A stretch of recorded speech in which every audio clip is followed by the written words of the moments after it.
네, 성막 6강입니다. 오늘 법계의 규격에 대해서 강의를 하겠습니다. 본문은 출애굽기 25장 10절부터 22절에 나오는 내용을 가지고 하겠고요. 저는 성막을 공부하면서 그나마 다른 목사님들이나 교수님들보다는 좀 더 쉽게 뭐라 그럴까 이해를 좀 빨리 했다고 할까요? 왜냐하면은 건축을 전공을 했고 도면도 그려봤고 다년간 건축 업무에 종사를 했기 때문에 이 내용을 금방 좀 이해할 수가 있었거든요. 그래서 여러분들도 아마 다른 성막에 대한 그런 내용들을 설명하는 그런 강의들을 들어봤을 겁니다. 거기에 비해서 제가 아마 좀 더 쉽게 설명을 할 수 있지 않을까. 현직에 다년 동안 일을 했기 때문에 그런 겁니다. 자, 오늘 성막 보시면 하나님께서 조각목으로 궤를 짜라 그렇게 이야기하잖아요. 이 조각목이 뭐냐? 그러면 바로 이것이 조각목입니다. 전에 제가 성지순례 갔을 때 이스라엘에 이 조각목이 있더라고요. 이렇게 생긴 나무가 이제 조각목입니다. 지금 여기 보면 가시 같은 것들이 많이 있죠.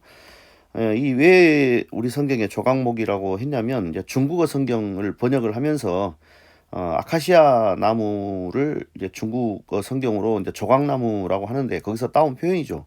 나무가 뭐 조각이 됐다 이런 말이 아니고 시띠나무를 말하는 겁니다. 이스라엘의 시띠나무를 조각목이라고 우리 한글 성경에서는 표현을 하고 있고 이 나무는 건조 지역에서 자라다 보니 억센 가시가 많아요. 그리고 수분을 흡수하려고 하니까 뿌리가 아주 깊이 뻗어 있죠. 그래서 이제 어떤 한 분야의 어떤 연구하는 그런 분들의 내용을 들어보면 예수님의 그 가시면류관도 아마 시띠나무로 만들었지 않았을까 이런 가시들이 많이 있으니까 추정을 하고 있는 겁니다.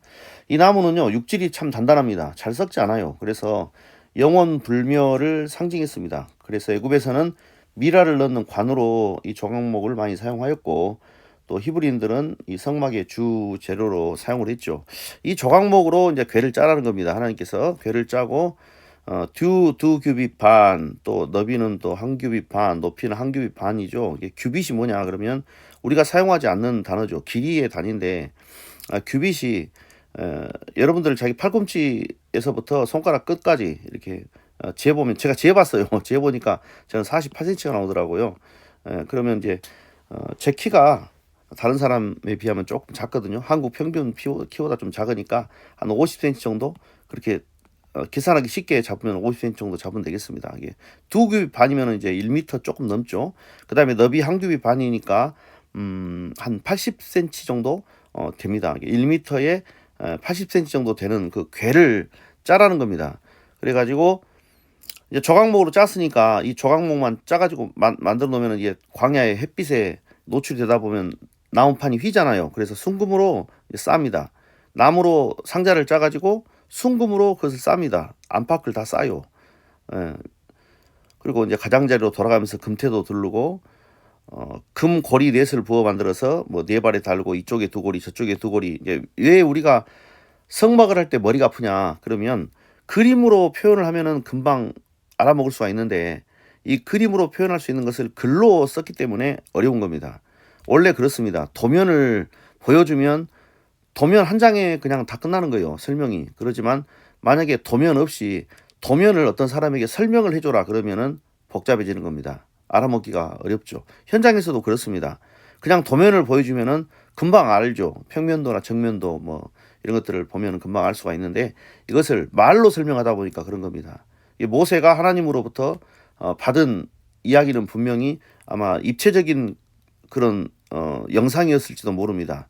그렇지만 이제 모세가 부살렐하고 올리압한테 설명할 때는 분명히 말로 설명을 했을 거란 말이죠. 물론 이제 그림도 약간의 그림도 첨부가 됐을 겁니다만은 이게 그림으로 표현하면은 어려운 내용이 아니에요. 자, 법궤를 만드는데 조각목으로 만들어라. 그 다음에 나무를 순금으로 싸라.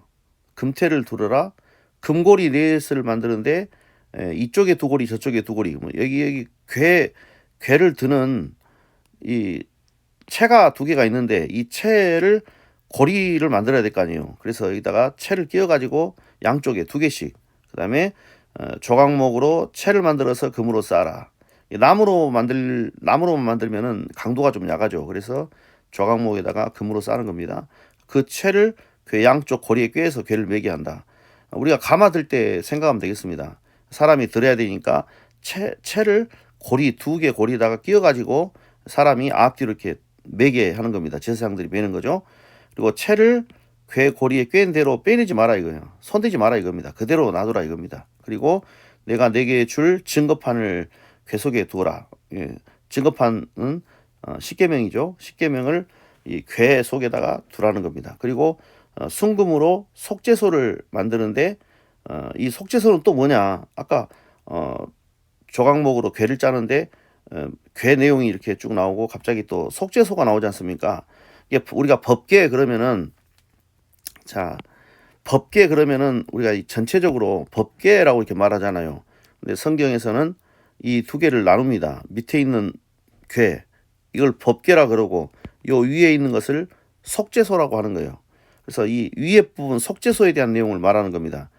예, 속죄소를 만드는데 길이가 2규빗 반, 너비는 1규빗 반. 그러면 아까 위에 내용하고 똑같잖아요.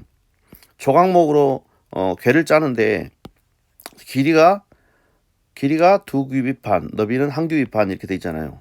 예, 이 궤는 밑에 궤를 말합니다. 길이가 2규빗 반, 너비는 1규빗 반. 그러니까 속죄소를 만드는데 똑같잖아요. 길이가 2규빗 반, 너비가 1규빗 반이 되게 해라 이 말입니다. 그래야 뚜껑으로서 위아래가 이제 연결이 되는 거죠. 똑같이 연결되는 거죠. 그리고 이제 금으로 그룹을 둘을 만들어라. 금으로 그룹을 둘을 속죄소 두 끝에 쳐서 만들어라. 이게 그룹이죠 이게. 천사를 가리키는 히브리어 케루브의 복수형. 그룹은 히브리어 케투빔의 음력이다 그렇게 말합니다. 금으로 천사 둘을 만들어서 두 끝에 쳐서 만들 때 한 그룹은 이쪽 끝에, 한 그룹은 저쪽 끝에 이렇게 속죄소 두 끝에 속죄소 한 덩이로 연결해라. 이 속죄소는 요 위에 부분이다 그랬습니다. 법궤 위에 부분이 속죄소다. 이 속죄소하고 천사 두 분을 연결을 해서 한 덩이로 만들라 이 말입니다. 그룹들은 천사들은 날개를 높이 폈잖아요. 그 날개로 속죄소를 덮어라. 그리고 그 얼굴을 서로 대하여 속죄소를 향하게 해라. 그렇습니다. 지금 천사가 날개를 펴가지고 속죄소를 지금 덮었잖아요. 그리고 얼굴을 서로 대하도록 서로 마주하도록 그렇게 향하게 해가지고 속죄소를 궤 위에 얹어라. 여기 궤는 이 밑에 궤를 말합니다. 법궤 궤. 이 밑에 궤. 그 다음에 속죄소는 여기 위에 속죄소를 말하는 겁니다. 그리고 내가 내게 줄 증거판을 궤 속에다 넣어라. 밑에 궤 속에다 넣어라 이 말입니다. 그림으로 표현하면 쉬운데 글로 쓰다 보니까 이렇게 설명을 할 수밖에 없는 거죠. 그리고 하나님께서 이 법궤 거기서 내가 너와 만나고 속죄소 위 곧 증거궤 위에 있는 두 그룹 사이에서 어디입니까? 궤 위에 속죄소 두 그룹 사이에서 지금 여기죠. 여기 장소로 말하면 증거궤 있는 두 그룹 사이에서 내가 이스라엘 자손을 위하여 내게 명령할 모든 일을 일러주겠다 이렇게 이야기합니다. 모세가 지성소에 들어와서 하나님께서 물론 하나님은 안 계신 곳이 없죠. 그렇지만 하나님께서 특별히 성막의 지성소에 법궤의 속죄소 이 그룹 사이에서 이 두 그룹 사이에서 하나님께서 이스라엘 백성들에게 말씀하겠다 그 말이 되겠습니다. 오늘 증거궤에 대한 내용들을 살펴보았습니다.